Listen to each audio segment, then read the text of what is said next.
ప్రియమైన వాళ్ళారా, ప్రభువైన యేసుక్రీస్తు నామములో ఈ యొక్క ఉదయకాల సమయాన మీ అందరికీ నాకు హృదయపూర్వక వందనాలు తెలుపుకుంటున్నాను. ఈరోజు అంతా కూడా మీరు చేయబో అన్ని విషయాల్లో దేవుని హస్తము మీకు తోడయుండి మీకు జయమును కలుగజేయునుగాక. స్థిరపరచేటువంటి దేవుడు అనేటువంటి అంశం మీద మనం ఈరోజు దేవునికి వాక్యాన్ని ధ్యానించుకోబోతున్నామండి. 2 తెస్సలోనికే పత్రిక 3వ అధ్యాయం 3వ వచనము ఇలా సెలవిస్తుంది, ప్రభువు నమ్మదగిన వాడు, ఆయన మిమ్మను స్థిరపరిచి దుష్టత్వము నుండి మిమ్మను కాపాడును అనేటువంటి మాటను మనం అక్కడ చదువుతున్నాం. ఆయన స్థిరపరిచే దేవుడు అంట, ఆయన నమ్మదగిన దేవుడు, ఆయన స్థిరపరిచే దేవుడు, దుష్టత్వము నుండి మనల్ని కాపాడేటువంటి దేవుడు అంట. ప్రియమైన దేవుని బిడ్డలారా, ఆయన ఎందుకు నిన్ను నన్ను స్థిరపరచాలి? ఈరోజు మన జీవితాల్లో మనం గమనించినట్లయితే స్థిరము లేని జీవితముగా అనేకుల యొక్క జీవితాలు ఉండేది మనం గమనిస్తున్నామండి. నాకు ప్రార్థనా జీవితంలో స్థిరము లేని ఒక పరిస్థితి ఉందండి, నా ఆత్మీయ జీవితంలో స్థిరము లేని పరిస్థితి ఉందండి అని కొంతమంది అంటారండి. కొంతమంది నా వ్యాపారంలో, నా బిజినెస్లో ఒక స్థిరం లేని పరిస్థితి ఉందండి అంటారు. కొంతమంది నా కుటుంబ జీవితము ఒక స్థిరము లేని ఒక పరిస్థితిలో ఉంది అంటున్నారు.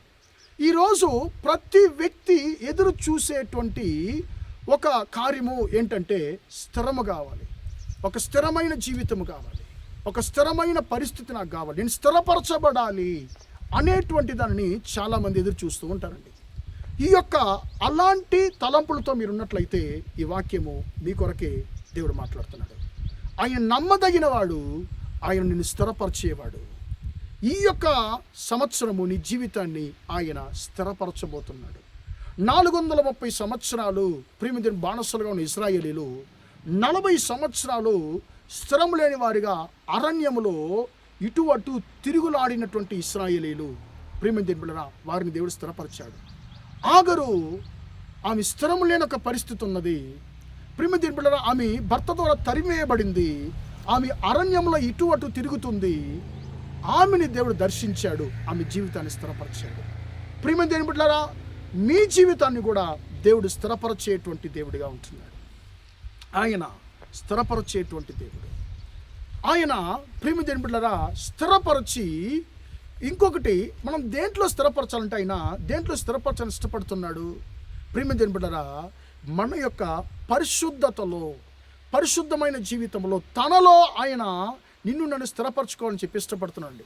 ఇప్పుడు స్థిరం లేని ఒక వ్యక్తి యొక్క జీవితం ఎలాగుంటుందండి? లోక సంబంధంగా కానీ ఆత్మ సంబంధమైన కానివ్వండి, స్థిరం లేని ఒక వ్యక్తి యొక్క జీవితము, అతడు ఏ యొక్క జాబు స్థిరంగా ఉండదు, స్టాండర్డ్ జాబ్ ఉండదు, స్టాండర్డ్ బిజినెస్ ఉండదు. అప్పుడు వాళ్ళ జీవితంలో కూడా ఒక అంటే స్టాండర్డ్ అయినట్టు ఒక పరిస్థితి, స్థిరమైన పరిస్థితి ఉండదండి.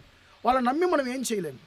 అలాగా ఇటువైపు వచ్చామంటే ఆత్మీయ జీవితంలో స్థిరం లేని వ్యక్తులు, ప్రార్థన లేని వ్యక్తులు, దేవునితో ఐక్యత లేని వ్యక్తులు అప్పుడప్పుడు పాపంలో పడిపోతుంటారు. అప్పుడప్పుడు వారు అంటే చెడుతనాలు చేయడము, అలా పాపంలో పడిపోతూ ఉంటారు. అప్పుడు పాపంలో పడిపోయే వ్యక్తి స్థిరం లేని వ్యక్తిగా ఉన్నాడు కాబట్టి అతడు చాలా రోజులు అతడు ఆశించేటువంటి మేలును పొందుకోలేడు. ఎందుకంటే స్థిరము లేదు కాబట్టి, స్థిరమైన ఐక్యత దేవునితో లేదు కాబట్టి. అప్పుడు ఈ స్థిరం లేని పరిస్థితి మన యొక్క మేలులను అడ్డుగిస్తూ ఉందండి. కాబట్టి దేవుడు అంటున్నాడు, నేను నిన్ను స్థిరపరచబోతున్నాను, ఒక మంచి ఉద్యోగంలో, ప్రార్థన జీవితంలో నిన్ను స్థిరపరచబోతున్నాను చెప్పి దేవుడు నీతో నాతో మాట్లాడుతున్నాడు. కాబట్టి ఆ స్థిరపరిచే దేవునికి మన జీవితాన్ని అప్పగిద్దాం. ప్రార్థన చేద్దాం.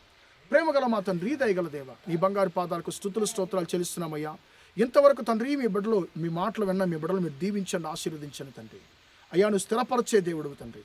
మీ బిడ్డలు ఏ విషయాల్లో తండ్రి స్థిరం లేదు నా జీవితము అని చెప్పి బాధపడుతున్నారో వారి జీవితాలంతా స్థిరపరచండి, ఆత్మీయ జీవితాన్ని స్థిరపరచండి, వ్యాపారాన్ని స్థిరపరచండి, కుటుంబాన్ని స్థిరపరచమని ప్రార్థిస్తున్నాను. అయ్యా, ఈ రోజంతా కూడా మా సహోదర సహోదరులు చేసే అన్ని విషయాల్లో మీ హస్తం తోడుని వారిని స్థిరపరిచి ఆశీర్వదించమని యేసయ్య నామములో ప్రార్థించి అడిగి వేడుకొంటున్నాను తండ్రి.